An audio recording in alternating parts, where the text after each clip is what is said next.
우리가 함께 읽은 본문 말씀을 중심으로 장벽을 뛰어넘어란 제목으로 함께 은혜를 나눠보려고 합니다. 또 남자와 여자가 만나서 또 연애를 하기 위해서는 먼저 만남이 있어야 합니다. 그리고 그 만남에는 이제 두 가지 스타일이 있죠. 하나는 자만추 스타일이고 또 하나는 입만추 스타일입니다. 다 아시죠? 예. 여러분들 취향이 뭔지 모르겠지만 자만추 스타일은 자연스러운 만남을 추구하는 사람들, 평소에 잘 알고 있었던 사람들이 연인으로 발전하는 것을 선호하는 사람들이고, 입만추는 인위적인 만남, 다시 말해서 소개를 받는 것을 선호하는 사람들입니다. 만일 우리가 서로 잘 알고 있는 사람들이 연인으로 발전하는 경우라면 그것은 아마 서로 알고 지낸 시간 동안 쌓여져 있던 어떤 정보 그리고 신뢰를 바탕으로 연인이 된 경우일 것입니다. 하지만 이제 소개팅을 준비하는 경우는 매우 다릅니다. 소개팅을 할 때에는 첫 만남에서 좋은 인상을 남겨야 만남이 지속될 수 있습니다. 우리가 첫 만남에서 성공하지 못하면 이제 주선자로부터 연락이 오게 되죠. 네. 왜 누가 웃으시? 네, 좋습니다. 네, 그럴 수 있어요. 네. 그렇기 때문에 첫 만남을 되게 신경을 많이 써야 돼요. 저도 저희 아내를 이제 소개로 만났거든요. 소개로 만났는데 처음에 이제 아내를 소개받고 만나러 가는 날 옷을 한 3번, 4번 갈아입었던 그런 기억이 이제 지금도 납니다. 한 연구 결과에 따르면 우리가 누군가 처음 봤을 때 이 사람이 호감이다 아닌가 이 결정하는 데는 6초 정도밖에 걸리지 않는다라고 얘기를 하죠. 그렇기 때문에 우리가 누군가를 처음 만날 때 그 겉모습에 좀 신경을 써야 합니다. 비싼 옷은 아니더라도 그 상황에 맞는 깨끗하고 격식을 갖춘 옷과 정돈된 외모를 갖출 때 우리는 상대방에게 좋은 인상을 줄 수가 있습니다. 또 첫인상이 굉장히 중요한 또 하나의 이유는 한 번 각인된 인상은 쉽게 바뀌지 않기 때문이죠. 첫인상을 좋게 만드는 건 사실은 쉽죠. 우리가 조금만 신경 쓰면 좋은 첫인상 줄 수 있지만 한 번 각인된 나쁜 인상을 바꾸는 것은 몇 배나 많은 노력이 필요합니다. 사람을 볼 때 형성되는 이 첫인상과 같이 사람들은요, 누구나 어떤 대상에 대해서 이미 마음속에 가지고 있는 고정적인 관념이나 어떤 신념들이 있습니다. 그리고 우리는 그것을 선입견이라고 부르죠. 그리고 선입견은 한 번 생기면 쉽게 바꿀 수가 없습니다. 모든 사람들은 선입견처럼 어떤 마음의 장벽이 있어요. 그리고 이러한 마음의 장벽은 다양한 방법으로 형성이 됩니다. 그리고 이 마음의 장벽, 그리고 우리의 선입견은 어떤 우리의 신념을 지키는 긍정적인 역할을 하기도 하지만 때로는 새로운 것들을 받아들이고 새로운 문물들을 사용할 때 그리고 다른 사람들을 보고 판단할 때 문제점을 발생시키기도 한다라는 것이죠. 오늘 우리가 함께 읽은 이 말씀은 마음의 장벽에 대한 문제를 다루고 있는 말씀입니다. 오늘 본문이 사실은 다 길어서 함께 읽지 못했지만 오늘 우리는 사도행전 10장 말씀 전체를 다 살펴보려고 합니다. 이 사도행전 10장의 시작은 고넬료라고 부르는 이방인 군대 대장의 이야기로 시작을 합니다. 지금까지는 하나님의 복음이 늘 유대인들에게 전파가 되었습니다. 그리고 오늘 처음으로 이 고넬료라는 이방인 군대 대장의 이야기가 시작이 되죠. 그는 이방인이었지만 또 하나님을 믿는 사람이었습니다. 근데 하루는 이 고넬료가 기도하던 중에 환상을 보게 되었는데 환상 속에서 천사가 고넬료에게 이르기를 욥바에 사람을 보내어 베드로를 청하라고 이야기를 합니다. 그리고 고넬료는 그 말에 순종하여서 욥바에 사람을 보내서 베드로라는 사람을 좀 내게로 데리고 오라라고 하게 되죠. 고넬료가 보낸 사람들이 이제 베드로에게 가까이 갔을 때 그때 베드로는 뭘 하고 있었냐면 하나님께 기도를 하던 중이었어요. 그런데 한참을 기도하던 베드로가 갑자기 허기짐을 느껴서 이제 좀 밥을 먹으러 가야겠다 하고 있는데 그때 하나님께서 베드로에게 환상을 보여주십니다. 어떤 환상이냐면 갑자기 하늘이 열리고 그곳에서 그릇이 내려오는데 그 그릇 안에는 율법, 그러니까 유대인들이 지켜왔던 성경 말씀에 부정하다, 거룩하지 못하다라고 규정되어 있던 온갖 짐승들이 들어 있었어요. 그리고 하나님께서는 베드로에게 뭐라고 얘기하냐면 베드로야 일어나 잡아 먹어라라고 말씀을 하십니다. 그런데 그때 베드로가 이렇게 얘기해요. 주여 그럴 수 없나이다. 속되고 깨끗하지 아니한 것을 내가 결코 먹지 아니하였나이다 라고 얘기를 합니다. 다시 말해서 그릇 안에 있는 짐승들을 잡아먹으라는 그 하나님의 말씀 앞에 주님 나는 율법에서 부정하다고 율법에서 거룩하다고 말하지 않는 그 짐승들은 내가 먹은 적도 없고 그리고 지금도 먹을 수가 없습니다 라고 이야기를 한 것이죠. 그때 하늘에서 다시 음성이 들려오죠. 하나님께서 깨끗하다고 하신 것을 너가 속되다고 하지 말라. 그럼에도 불구하고 이 베드로의 고집이 얼마나 셌는지 3번이나 이 똑같은 일이 반복된 이후에야 그릇이 다시 하늘로 올라갔습니다. 처음 베드로가 이 환상을 보았을 때 베드로는 이것이 무슨 의미인지를 알지 못했죠. 그런데 환상을 보고 도대체 이게 무슨 의미인지 의아해하던 베드로에게 고넬료가 보낸 사람들이 도착하게 됩니다. 그들은 베드로에게 자신들은 백부장 고넬료가 보낸 사람들이라고 소개하면서 자신의 주인 고넬료에 대해서 소개를 합니다. 고넬료가 의인이고 또 하나님을 경외하는 사람이다라고 말하면서 고넬료가 기도 중에 천사의 지시를 받아서 베드로를 청하였다라는 말을 전하게 되죠. 그리고 베드로는 고넬료를 만나기 위해서 가이사랴라는 지역으로 향하게 됩니다. 여러분 하나님께서 고넬료를 만나기 전 베드로에게 이런 환상을 보여주신 이유는 베드로가 가지고 있었던 어떤 마음의 장벽 그리고 선입견을 부수기 위해서였습니다. 베드로가 보았던 환상을 통해서 우리는 베드로에게 2가지 장벽이 있었다는 사실을 알 수가 있었어요. 첫 번째는 그가 어렸을 때부터 지켜왔던 율법, 그 율법의 장벽이었습니다.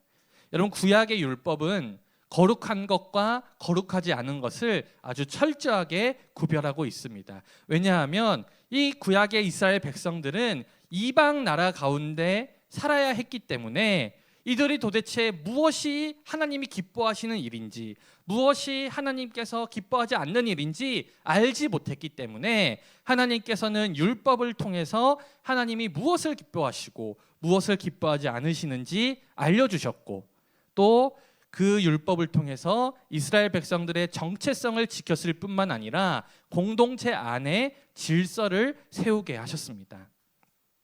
하지만 이스라엘 백성들이 이 오랜 시간 동안 율법을 지켜오면서 이 몸과 마음과 생각이 온통 율법으로 사로잡혀 버렸다라는 것이죠. 여러분 유대인들이 지금도 그래요. 지금도 이 유대인들이 얼마나 율법을 열심히 지켰는지 그들에게는 하나님의 율법을 지키기 위한 또 다른 율법들이 있었어요. 예를 들자면 이런 거죠. 일을 하지 말라. 안식일에는 일하지 말라라는 율법을 지키기 위해서 그들은 무엇이 일인지에 대해서 율법을 세우고 그 일을 하지 않기 위해 또 어떤 일을 해야 되는지에 대해서 율법을 세웠습니다. 그래서 지금도 유대인들이 많이 사는 지역에 가면 안식일에만 탈 수 있는 엘리베이터가 하나 있어요. 그 엘리베이터는 뭐냐면 일하지 말라고 했으니까 이 버튼을 누른 것도 일이라고 그들은 생각해서 그 엘리베이터는 누르지 않아도 자동으로 1층부터 마지막 층까지 계속해서 한 층씩 서는 그런 엘리베이터가 있다고 하죠. 그러니까 율법을 지키기 위해 또 다른 율법을 만들고 그 율법에 또 사로잡혀서 율법 안에서 살아가는 그러한 사람들이 바로 유대인들이었다는 것이죠. 예수님의 수제자였던 베드로 역시 그 율법적인 신앙과 마음이 얼마나 뿌리가 깊었는지 오늘 하나님께서 깨끗하니까 먹으라고 얘기했던 그 동물들을 율법을 기준으로 하나님 이거 깨끗하지 않아요 그렇게 얘기하고 있다라는 것이죠.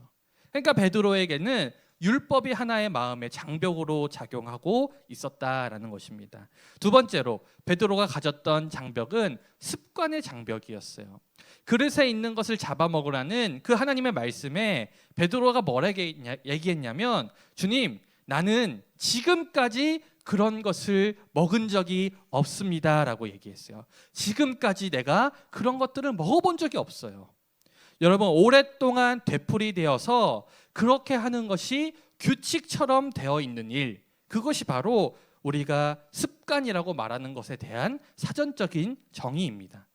베드로는 율법에 따라서 처음에 깨끗한 것과 부정한 것을 나누는 것들이 이제는 하나의 습관으로 자리 잡게 되었다는 것이죠. 그러니까 베드로는 하나님께서 먹으라는 그 짐승들에 대해서, 주님, 내가 지금까지 그런 걸 먹어본 적이 없어요, 그렇게 얘기를 하며 하나님의 말씀을 거부하였습니다.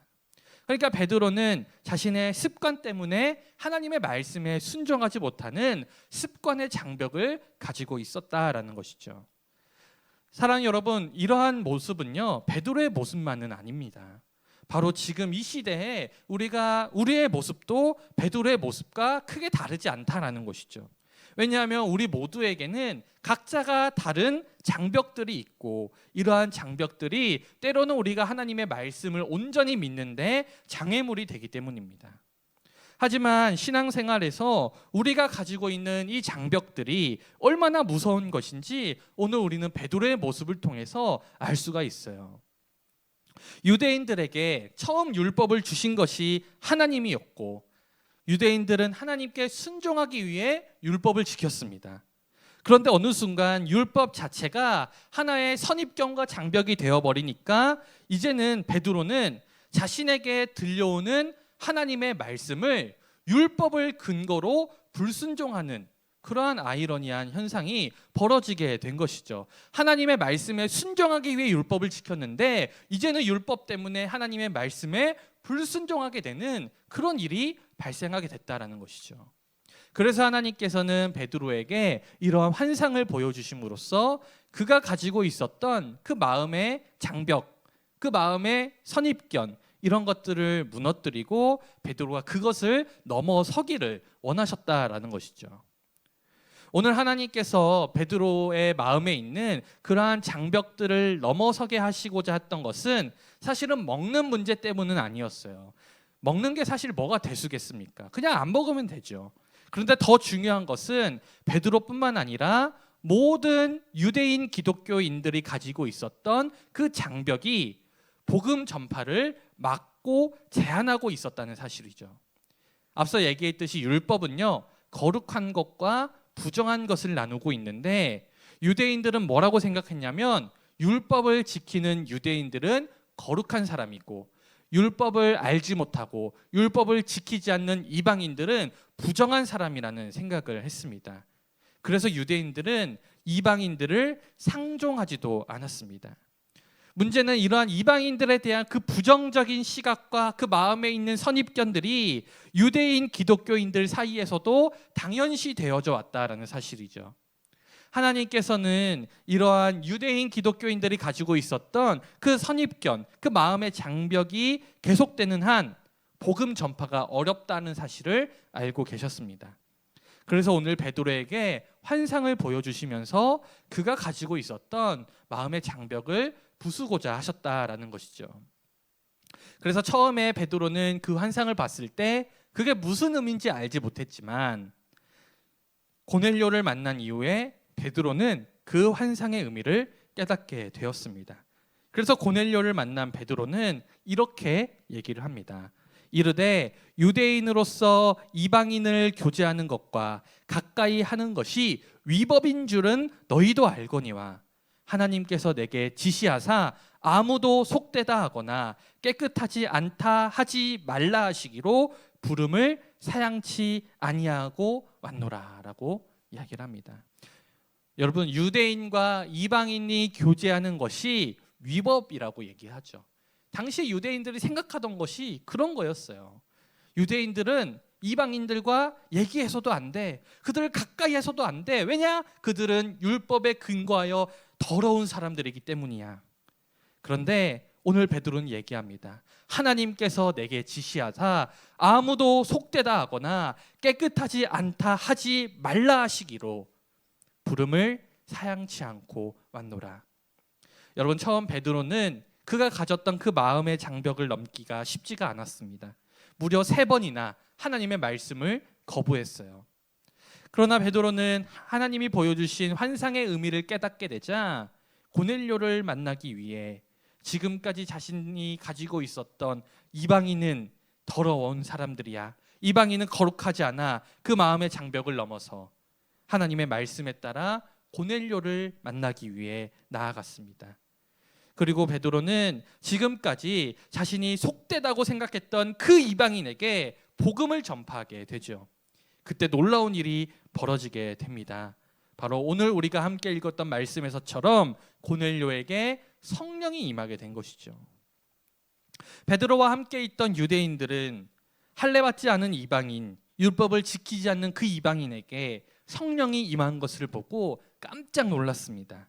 왜냐하면 성령이 임했다라는 것은 곧 하나님이 그와 함께 하신다는 것을 의미하기 때문이죠. 그리고 이 장면은 지금까지 유대인 크리스천들이 가지고 있었던 그 신념과 고정관념의 장벽이 무너져 내리는 순간이 되었습니다. 그리고 이 사건이 앞으로의 복음 전파에 엄청난 영향을 미치게 되죠. 여러분, 만일 이 사건이 없었다면 유대인들은 계속해서 자신들이 가지고 있었던 그 마음의 장벽 때문에 이방인에게 복음을 전하지 않았을 것입니다. 그래서 하나님께서는 베드로와 고넬료의 만남을 준비하셨고 그 모든 장벽을 허물어뜨리게 되었습니다.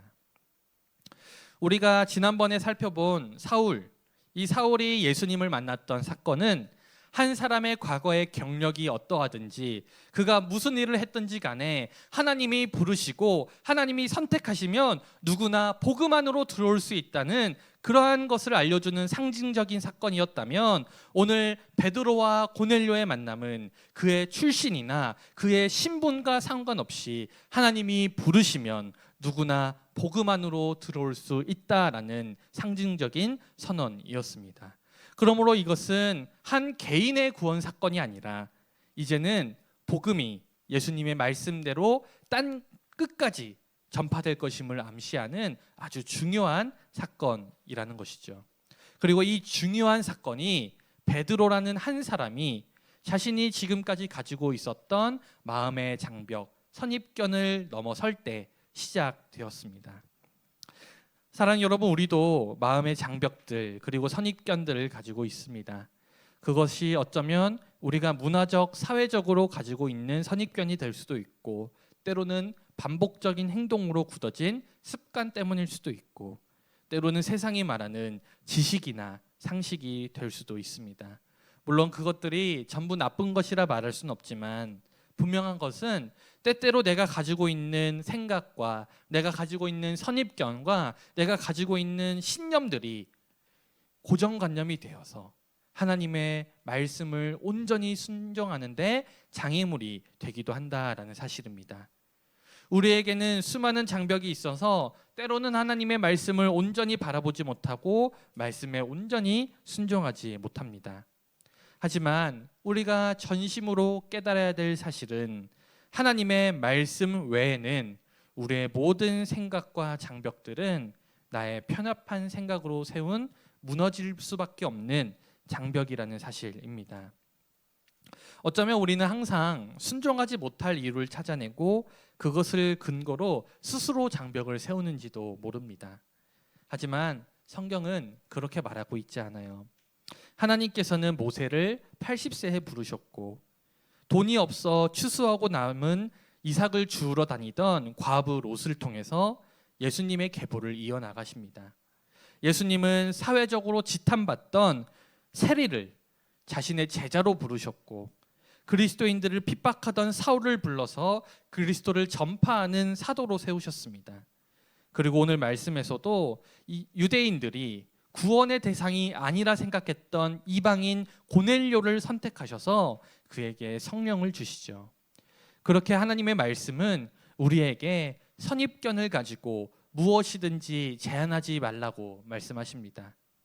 그리고 우리는 수많은 말씀들을 통해 하나님의 역사하심 앞에는 나이도, 성별도, 학력도, 사회적인 평판도 결국에는 무의미해진다는 사실을 깨닫게 되죠. 그리고 홍해가 갈라지고 물이 포도주가 되는 놀라운 기적을 통해 하나님의 역사하심 앞에는 우리가 가지고 있는 상식도, 지식도, 능력도 무의미해진다는 사실을 또한 보게 됩니다. 그러니 우리는 적어도 말씀 앞에서는 우리의 마음의 벽을 허물어야 합니다. 왜냐하면 그 모든 일을 행하시는 분은 내가 아니라 바로 하나님이시기 때문입니다. 사랑하는 여러분, 오늘 베드로라는 한 사람이 마음의 장벽을 넘어섰을 때 놀라운 역사를 체험한 것처럼 우리도 마음의 장벽을 넘을 때 하나님께서는 분명 우리의 삶에 놀라운 역사를 체험케 하실 줄 믿습니다. 그러니 여러분들이 가지고 있는 마음의 장벽을 넘어서시길 바랍니다. 그리고 그것을 넘는 것도 사실은 우리가 넘는 게 아니죠. 하나님을 사랑하는 마음, 그리고 하나님께 순종하고자 하는 마음만 있다면 분명 하나님께서는 여러분들의 장벽을 뛰어넘어 역사하실 것입니다. 그리고 마지막으로 부탁드리는 것은 부디 여러분들의 주변 모두를 복음 안에서 포용하시길 바랍니다. 죄인이었던 나를 예수님께서 포용해 주셨듯이 우리도 나와 다른 사람들을 포용할 줄 알아야 합니다. 왜냐하면 나이, 성별, 출신, 심지어 정치적인 성향까지도 우리가 다른 사람들을 바라보고 판단하는 그 기준들이 굉장히 인간적이고 굉장히 편협한 시각이라는 것을 깨달을 때 우리가 그것을 허물고 하나님이 모든 사람들을 사랑하신다는 그 사랑의 마음으로 다른 사람들을 대할 수 있기 때문입니다. 그 장벽들은 어쩌면 계속해서 여러분들이 복음을 전하는데 다른 사람을 사랑하는데 장애물이 될 것입니다. 그러니 이제는 우리의 마음의 장벽을 허물고 내가 사랑하지 못할 것이라 단언했던 사람들까지도 사랑하는 일들을 이뤄나가시는 저와 여러분 다 되시길 주님의 이름으로 간절히 축원드립니다.